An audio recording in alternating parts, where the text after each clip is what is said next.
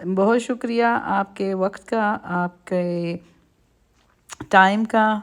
आप इतना कीमती टाइम निकाल के मेरी रेसिपी देखते हैं, लाइक करते हैं, शेयर करते हैं।